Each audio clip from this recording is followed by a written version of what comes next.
అందరికీ నమస్కారమండి. తెలుగు కథల సంపుటికి స్వాగతం. నా పేరు శ్వేత. ఈరోజు మనం చెప్పుకోబోయే కథ, తన ఇంటికి రమ్మని ఎన్నిసార్లు కోడలు ఆహ్వానించినా నిరాకరించేది ఆ అత్తగారు. చివరికి కోడలు కడుపుతో ఉంటే కూడా తనను చూడ్డానికి రాని అత్తగారిపై ఆ కోడలికి చాలా కోపం వచ్చింది. అత్తగారంటేనే అసహ్యం వేసింది. మరి కోడలు అంతగా ఆహ్వానిస్తున్నా ఆ అత్తగారు నిరాకరించడానికి గల కారణాలేంటో ఈ కథలో మనం చూద్దామండి. కథ పేరు అత్త లేని కోడలు. రచించిన వారు చివుకుల రామేశ్వర్ గారు. కథలోనికి వెళ్లే ముందు మన ఛానల్ని మొదటిసారిగా చూస్తున్న వారైతే సబ్స్క్రైబ్ చేసుకోవడం మర్చిపోకండి. కథను పూర్తిగా విన్న తర్వాత లైక్ చేయడం, షేర్ చేయడం అస్సలు మర్చిపోవద్దండి. ఇంకెందుకండి ఆలస్యం, కథలోనికి వెళ్ళిపోదాం. కాలేజీ నుంచి ఇంటికి రాగానే పుస్తకాలు టేబుల్పై విసిరికొట్టి సోఫాలో అలసటగా కూర్చుంది కల్పన. మమ్మీ మమ్మీ, నేను క్లాస్ ఫస్ట్ వచ్చాను మమ్మీ అంటూ ప్రోగ్రెస్ రిపోర్టు చూపించాడు కల్పన ఒక్కగానొక్క కొడుకు అమర్. అబ్బా ఉండరా, అలసిపోయి వస్తే ఏంటి వెదవగోలా అన్న తల్లిని చూసి ముఖం చిన్నబుచ్చుకొని ఆడుకోవటానికి బయటికి వెళ్ళిపోయాడు అమర్. కళ్ళు తెరిచి ఎదురుగా టీపాయ్ మీద ఉన్న ఆ రోజు పోస్టు చూసింది కల్పన. అందులో ఓ కవర్ తన దృష్టిని ఆకర్షించింది. ఉత్సుకతతో ఆ కవర్పై ఫ్రమ్ అడ్రస్ ఎవరిదో చూసింది. ఆ కవర్ అత్తగారి నుంచి అని తెలుసుకున్న కల్పన నిరాసక్తంగా ఓపెన్ చేసి చూసింది. అందులో చిరంజీవి, సౌభాగ్యవతి కల్పనకు శుభాశిస్సులు. అచ్చట నువ్వు, రమణబాబు, అమర్లు కులాసాగా ఉన్నారని తలుస్తున్నాను. నాకీ మధ్య ఒంట్లో బాగుండటం లేదు. ఇక అంతవరకే చదివిన ఉత్తరం చూసి కల్పనకు చిరాకేసింది. ఉత్తరం విసిరి టీపాయ్పై పడేసి ఒక్కసారిగా గతంలోకి వెళ్ళిపోయింది. అత్తగారు శారద చనిపోయి నెల రోజులు కావస్తుంది. అత్తగారు చనిపోయిన నెల రోజులకొచ్చింది ఆ ఉత్తరం. ఆవిడ బ్రతికున్నన్నాళ్ళు తనకు ఏ విధంగా సహాయపడింది కనుక చచ్చి కూడా సాధిస్తుంది. అమర్ తన కడుపులో రూపుదిద్దుకుంటున్నప్పుడు ఒకవైపు వేవిళ్లతో నీరసంగా ఉండి కాలేజీ పని, ఇంటి పని చేసుకోలేక సాయానికి ఉండటానికి రమ్మని ఆయన ఉత్తరం రాస్తే ఆవిడేమైనా జాలి తలిచిందా? ఇక్కడ దొంగల భయం ఎక్కువ, ఇల్లు వదిలి రావటం కష్టమవుతుంది, ఎవరైనా వంట మనిషిని పెట్టుకొమ్మని ఓ ఉచిత సలహా పారేసింది. తన పుట్టింటి నుంచి ఏ సహాయమూ రాలేదు. వారు సహాయం చెయ్యలేకపోవటానికి కూడా కారణం ఉంది. ఎందుకంటే తల్లిదండ్రులు లేని తనను అన్నయ్యే చదివించి పెద్ద చేసి పెళ్లి కూడా చేశాడు. పిల్లలతో సతమతమైపోయే వదిన తను రాలేనని రాసింది. అప్పటికి పురుడు మాత్రం పోసి పంపింది. మెటర్నిటీ లీవు 3 నెలలు అవగానే ఆయన గారు నాకు హోటల్ తిండి పట్టం లేదని పసివాడితో సహా నన్నిక్కడికి తీసుకొచ్చారు. అమర్ పసివాడుగా ఉన్నప్పుడు పడ్డ పాట్లు తను ఇప్పటికీ జీవితంలో మర్చిపోలేదు. తను పనిచేసే ఆ కాలేజీ స్టాఫ్ రూంలోనే పసివాణ్ణి పెట్టుకొని అబ్బా ఎన్ని అవస్థలు పడిందో. అప్పటికి వెధవ ఉద్యోగం మానేద్దామా అని కూడా ఆలోచించింది తను. కానీ ఒక్కరి సంపాదనతో సంసారం గడిపే రోజులా ఇవి? వేన్నీళ్లకు చన్నీళ్లలా ఇద్దరం సంపాదించబట్టే ఈ రోజున తాము ఓ ఇల్లు ఏర్పరచుకోగలిగారు. ఇంట్లో లేని వస్తువంటూ లేదు. Fridge, cooler, colour TV, washing machine ఒకటేమిటి, అన్నీ ఏర్పరచగలిగారు. ఆవిడ ఇక్కడికి వచ్చినా 4 రోజులు ఉండి కొంపలంటుకుపోయేలా వెళ్ళిపోయేది, నాకు ఏమీ తోచటం లేదు అంటూ. నిజానికి తన దగ్గర నిక్షేపంలా ఉండొచ్చు తను. కానీ ఆ అనుభవం లేకుండానే వెళ్ళిపోయింది ఆవిడ. కర్మకాండలకు అక్కడకు వెళ్ళినప్పుడు తెలిసింది ఆవిడ హఠాత్తుగా తిరుగుతూనే చనిపోయిందని, ఎవరి చేత చాకిరీ చేయించుకోకుండా. అలా ఆలోచించుకుంటూనే కల్పన డ్రెస్సింగ్ టేబుల్ దగ్గరకొచ్చి అద్దంలో మొహం చూసుకుని ఉలిక్కి పడింది. అరే, ఎంత మారిపోయింది తను! కళ్ళ కింద చర్మం నల్లని కప్పు వేసింది. పాపిటలో అక్కడక్కడ మెరుస్తున్న తెల్లని వెంట్రుకలతో 2 పక్కల తల నెరిసిపోయి తను కూడా వార్ధక్యంలో పడుతున్నట్టుగా హెచ్చరించినట్లుగా ఉంది. ఏమిటిది? తనకు 35 ముసలితనం వచ్చేసిందా? ఒక్కసారిగా కల్పనకు నిస్సత్తువ ఆవరించింది. మనసంతా ఓ విధమైన డిప్రెషన్కు గురయింది. దీనికంతటికీ కారణం తన అత్తగారు కాదు. తన దగ్గర ఉంటూ తనకు సాయంగా ఉన్నట్లయితే తాను ఇంతగా స్ట్రెయిన్ అయ్యేది కాదు. కాలేజీలో గొంతు పోయేటట్టుగా హిస్టరీ పాఠాలు అరిచి అరిచి ఇంటికి రాగానే ఎదురు చూసే ఇంటి పని. రాత్రి ఏ 10, 11 అయ్యేది శ్రీవారి సేవ అనంతరం పడుకునేసరికి. ఆడదాని బ్రతుకు ఇంతేనా? ఒక ఆడదానికి ఆడదే సహకరించదు. కల్పనకు రమణపైన అత్తగారిపైన విపరీతమైన కోపం వచ్చింది. ఒక్కసారిగా తన జీవితంపైన విరక్తి పుట్టింది. ఎంత అందంగా ఉండేది తను! కాలేజీలో కల్పన కాలేజీ బ్యూటీ అని ముద్దుగా పిలిచేవారు. ఓ పబ్లిక్ సెక్టార్ కంపెనీలో ఇంజనీర్ అయిన ఈ రమణ చేతిలో చిక్కింది తను. ఆయన తనను ఎంతో చక్కగా అర్థం చేసుకోబట్టే తను బతకగలుగుతోంది ఇప్పటికైనా. అప్పటికీ ఆయనకు వీలైనప్పుడల్లా ఇంటి పనుల్లో కాస్త సహాయం కూడా చేస్తాడు. అటువంటి రమణకు కల్పన బాగా నచ్చి ఇస్తారా అని అడగటంతో తన అన్నయ్య ఎగిరి గంతేసి మరి వెంటనే పెళ్లి జరిపించాడు.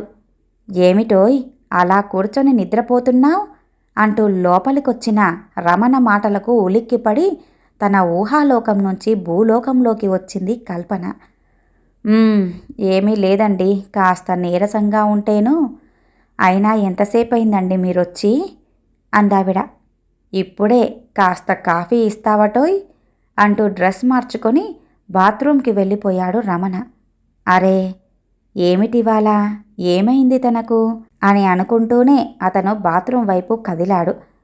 కల్పన కాఫీ చేసి తెచ్చి టీపాయ్పై పెట్టబోతూ అసంపూర్ణంగా చదివిన ఉత్తరంలో అత్తగారు ఇంకా ఏం రాసిందో అని కుతూహలంతో చదవసాగింది. అందులో, సరే నా ఆరోగ్యం గురించి రాసి మిమ్మల్ని బాధ పెడుతున్నాను కదూ కల్పన. నా మీద నీకు చాలా కోపంగా ఉండి ఉంటుంది. ఎందుకంటే మీరు అక్కడికి వచ్చి ఉండమని నన్ను అడిగినప్పుడల్లా నేను తిరస్కరించడం జరిగింది. దానికి కారణం రాస్తున్నాను, చదువు. ఈ విషయం నీకు ఎందుకు రాస్తున్నానంటే నేను నిన్ను పరాయి దానిలా ఎన్నడూ చూడలేదు కాబట్టి. నా హృదయంలోని బాధ నీకు చెప్పుకోక ఇంకెవరితో చెప్పుకోగలను? ఆడపిల్లలు ఉన్నా గాని వాళ్ళు వివాహం అయినంత వరకే నా కూతుర్లు. ఆ తర్వాత ఆడపిల్లలు ఆడవారే కదమ్మా. అందుకని నీకు నా హృదయం విప్పి ఈ ఉత్తరంలో పరుస్తున్నాను. నాకు చిన్నతనంలోనే వివాహమయ్యింది. నేనప్పుడు 12 పిల్లను, ఆయనకు 16 ప్రపంచం తెలియని వయసులో మా అత్తగారింట్లో నేను కాలు పెట్టాను. ఆయన అవిటివాడని, పెళ్ళి కాదని, బీదింటి పిల్లనైన నన్ను కానీ కట్నం అడగకుండా చేసుకున్నారు. ఆయన అవిటివాడే అయినా మనసు అవిటిది కాదు, చాలా మంచి మనసు కలవాడు. 4 అన్నాదమ్ములతో వారిది పెద్ద ఉమ్మడి కుటుంబం. ఆయన 2వ వారు. అవిటివాడైనందువల్ల ఆయననందరూ చులకనగా చూసేవారు. ఆఖరికి ఆస్తి పంపకాల దగ్గర కూడా ఆయనకు అన్యాయమే జరిగింది. ఆయన భాగంగా అప్పులు వసూలు చేసుకోమని అప్పజెప్పి పనికిరాని పాత్ర సామాన్లు ఇప్పుడు నేనుండే ఈ ఇల్లు ఆయనకిచ్చారు. ఇక ఆ ఇంట్లో నా సంగతంటావా? అవిటివాడి పెళ్ళాం అందరికీ లోకువా అన్నట్లుగా ఇంటడి చాకిరి నాపైనే వేసేవారు నా తోడికోడళ్ళు. ఒకవైపు వేవిళ్లతో, ఇంటి చాకిరీతో సతమతమయ్యేదాన్ని నేను. రమణ కడుపులో పడ్డాడప్పుడు. ఆయన ఎప్పుడూ కూడా తన పిత్రార్జితపు ఆస్తికి ఆశపడలేదు. స్వశక్తితో బతకాలనే పట్టుదలతో టీచర్ ట్రైనింగు చదివి బడిపంతులుగా పనిచేసేవారు. ఆయన ఎప్పుడూ నాతో అంటూ ఉండేవారు, శారదా, అవిటివాడితో ఎంత కష్టపడుతున్నావే నువ్వు. ఎవరు నన్ను వదిలిపెట్టినా నువ్వు మాత్రం నన్ను ఎప్పటికీ వదిలిపెట్టకే అని జాలిగా అడిగేవారు. రమణ తర్వాత మీ వదినలు పుట్టడం, కొద్ది కాలానికే ఆయన పోవటమూ జరిగింది. 2 ఆడపిల్లలు, 1 మగపిల్లవాడితో నా సంసారం లాగటం కష్టమయ్యింది. పాత్ర సామాన్లు అమ్మగా వచ్చిన డబ్బుతో ఓ కుట్టు మిషన్ను కొనుక్కొని దానిపై సంపాదించటం మొదలెట్టాను. అదృష్టవశాత్తు శారదమ్మ కుట్టిన బట్టలు బాగుంటాయని ఊర్లో మంచి పేరు రావటంతో దానిపైన వచ్చిన ఆదాయంతో ఆడపిల్ల పెళ్ళిళ్ళు చేసి పంపి పిల్లవాడిని చదివించగలిగాను. ఆశ్చర్యపోతున్నావా? నా స్వేచ్ఛా జీవితం అప్పుడే మొదలైంది. నా కాళ్లపై నేను నిలబడగలిగాను. ఈ విషయాలు నీకు చెప్పకూడదని రమణ చేతిలో చెయ్యి వేయించుకున్నాను. అందుచేత వాడు ఇప్పటి వరకు నీకు చెప్పి ఉండకపోవచ్చు. చిన్ననాటి నుంచి చాకిరీతోనే గడిపిన నా జీవితం నా స్వశక్తి వలన ఇప్పటి వరకు సాఫీగా జరిగి చాలా వరకు స్వేచ్ఛా జీవితానికి అలవాటు పడి నువ్వక్కడికి వచ్చి సాయంగా ఉండమని అడిగినా నా స్వేచ్ఛకు ఎక్కడ భంగం వాటిల్లుతుందోనని స్వార్థంతో నువ్వెన్నిసార్లు బతిమాలినా రాకుండా ఉండిపోయాను. కానీ వృద్ధాప్యంలో మొగైనా ఆడైనా ఓ ఆలంబన, ఓ అండ కోరుకుంటుందని ఇప్పుడు తెలుసుకున్నానమ్మా. నన్ను క్షమిస్తావు కదూ కల్పన? నేను జీవితంలో చాలా అలసిపోయానమ్మా. నాకు విశ్రాంతి కావాలి. అందుకే ఓ నిర్ణయానికొచ్చాను. నాకు కూతురైనా నువ్వే, కోడలైనా నువ్వే. ఇక నీ చల్లని ఒడిలో విశ్రాంతిగా కాలం వెళ్ళబుచ్చుతాను. నీకు సాయానికి కాదమ్మా నేనొచ్చేది, నీ సాయం కోరుతూ నేనే అక్కడికి వస్తున్నాను. ఇక మిగిలిన విషయాలు అక్కడికి వచ్చినప్పుడు నీతో మాట్లాడతాను. అమర్కు నా ముద్దులు చెప్పు. రమణబాబుకి మీ క్షేమ సమాచారాలతో ఉత్తరం రాయమని చెప్పు. నీ ఆరోగ్యం జాగ్రత్త. ఇట్లు శారద. కల్పన కళ్ళు జలపాతాలయ్యాయి ఆ ఉత్తరాన్ని చదవగానే. ఏమిటోయ్ అలా ఏడుస్తున్నావు అంటూ కంగారుగా రమణ అడుగుతూ కల్పన చేతిలో ఉన్న ఉత్తరం తీసుకొని చదివి, ఓస్ ఇంత మాత్రానికేనా అన్నాడు. మీకు అంతా తెలుసు కాబట్టి మీకంత మాత్రంగానే అనిపిస్తుంది అంటూ దుఃఖాన్ని దిగమింగుకుంటూ అంది కల్పన. అది కాదోయ్ అంటూ దగ్గరకు తీసుకోబోయాడు రమణ. పొండి, నా దగ్గరకు రాకండి. మీ మీద నాకు చాలా కోపంగా ఉంది అంది కల్పన అతన్ని దూరంగా నెట్టివేస్తూ. కల్పన, నీకో శుభవార్త చెప్పనా? అమ్మ మన అమర్ పేరున డిపాజిట్ కట్టింది కదా, అది మెచ్యూర్ అయ్యింది. దానికి నామినీగా నిన్నే రాసింది. అది తీసుకోమని బ్యాంకు వారు ఈరోజే నాకు ఇంటిమేట్ చేశారోయ్.